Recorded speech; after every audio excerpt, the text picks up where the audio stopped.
Hi, I'm Aaron, And I'm Michael. and this It's is Cash. Cash.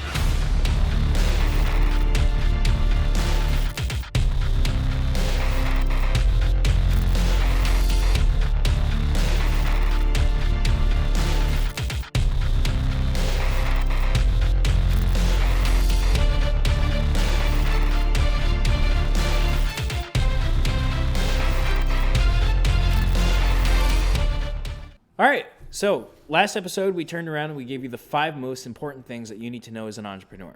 This time, we're going to talk about how success without failure is just luck. So the first point we're going to talk about today is that entrepreneurs at every level of success, this is low, medium, high tier stuff, every single one of them has failed. Okay?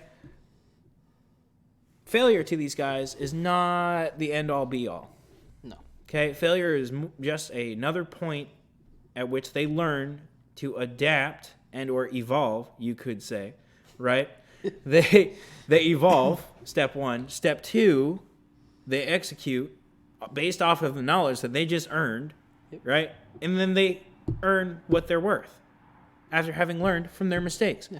So success without failure, as I said before, it's just luck. Yep, absolutely. The next thing, number two is we need to take managed risks. Okay? And what I mean by that is we need to look at and evaluate the potential risks that we have with our startups, with our current business, and we need to mitigate the risks where we can. 100% of the possible mitigations that we can take, we need to do it.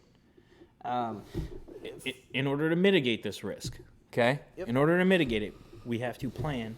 Yep. We must plan ahead of time as much as possible in order to mitigate risk as much as we can. So, the next point following that is that every business venture that you enter into must have a solid exit strategy. So, let's take the example of the Titanic, and we're going to run with it, okay? So if you are the captain of the ship of the Titanic, you are going to ride that ship down to the bottom of the ocean and drown in the watery depths of the Atlantic. I'm not. You're not. I'm not. You're not. The reason for that being is that there are ways that you can mitigate risk. But doesn't that make you a coward? There are ways that you can mitigate risk to turn around and prevent yourself from going down with the ship whenever it does eventually, wind up having issues. One of the ways that we can have a solid exit strategy is to offer a buyout to a potential investor, or you could have a partner come in with cash assets that can help get the business out of the hole that it's currently in. Yep. A cash injection doesn't always solve 100% of the issues, though. So just keep that in mind, bringing in a partner.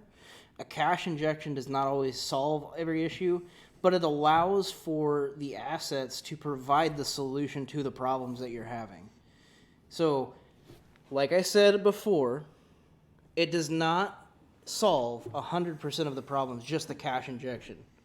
It does not. If you give somebody money, if you give somebody cash who has poor money management skills, they're going to wind up in debt again. Yep. It's not going to fix the problem. Sure. So one of the first steps in your exit strategy should be to take an investigation, to have an investigation done or have an assessment done on your current standing. Investigate the investment. Yeah. Take a look at your P&Ls and all of the other things and figure out where it is that you're going wrong. Come up with a plan to repair it. Then we talk about cash injection. Yeah.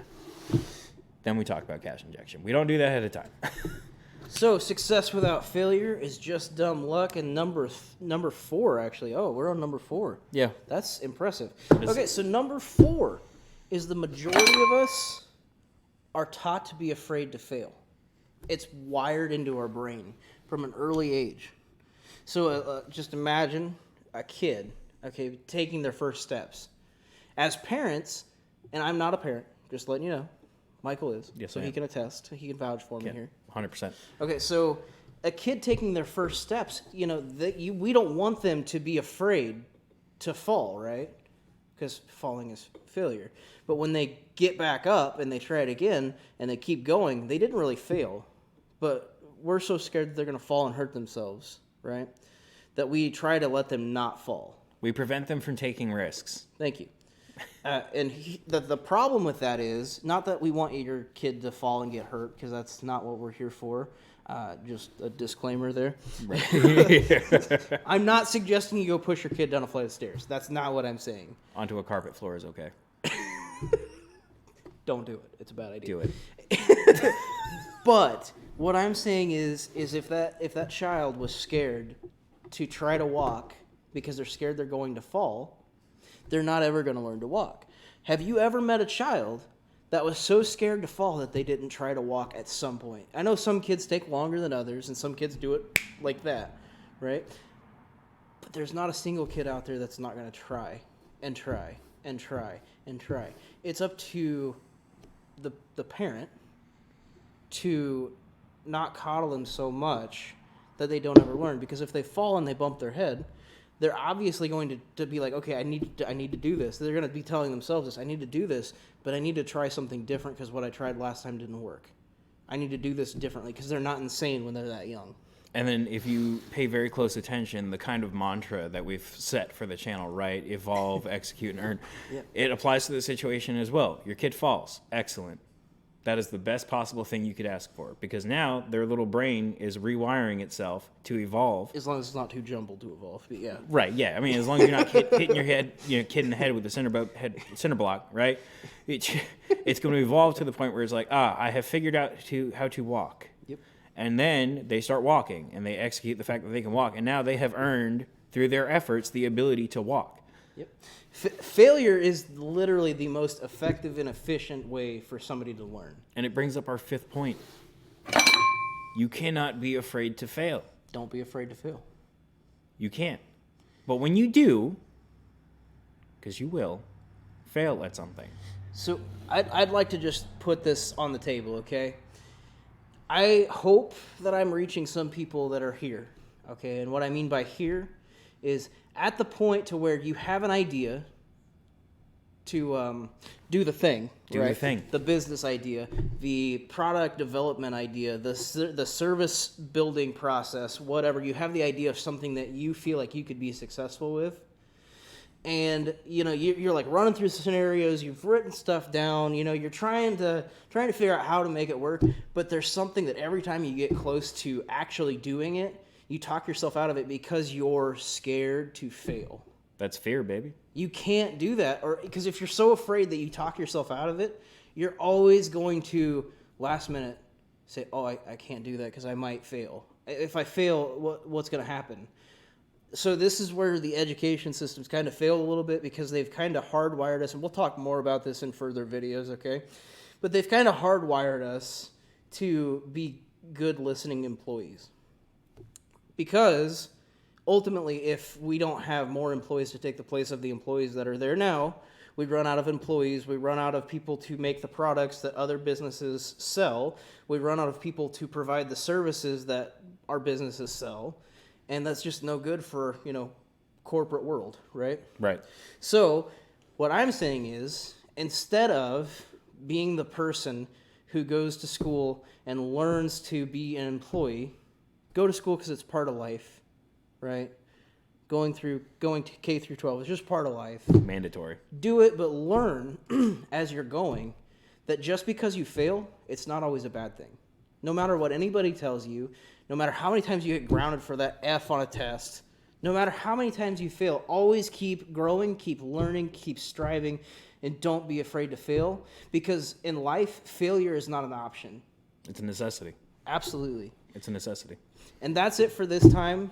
Until next time. Thank you guys for stopping by. Like, subscribe, share, and comment. Subscribe to the channel. Subscribe to the channel. I'm going to say it a third time. Subscribe to the channel.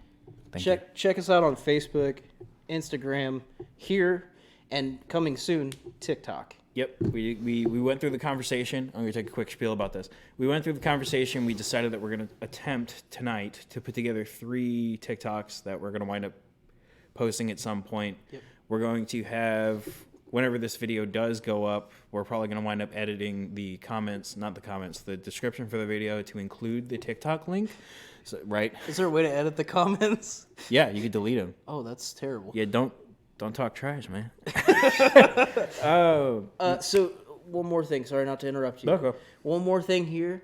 When I said don't be afraid to fail, I just want to let you know that as we were making this video, we were in the process of making this video. God. Okay. So we recorded what we thought was about 40 minutes, and we were just going to cut it down and edit it and make it, prim and proper for you. It turned out at 7 minutes, for some reason, our software glitched and stopped the recording. So we lost 33 minutes of recording. Failure. This is take 2, baby. So I hope this one was better than the first one. But just remember that everybody that's trying to do something great will always have a failure somewhere along the way. And it's how you handle it and overcome the situation that makes up what you're going to be. Gotta try again. Next time. Probably in a couple of days. Keep an eye on the channel. TikTok, TikTok. Facebook, Instagram. We'll see you soon.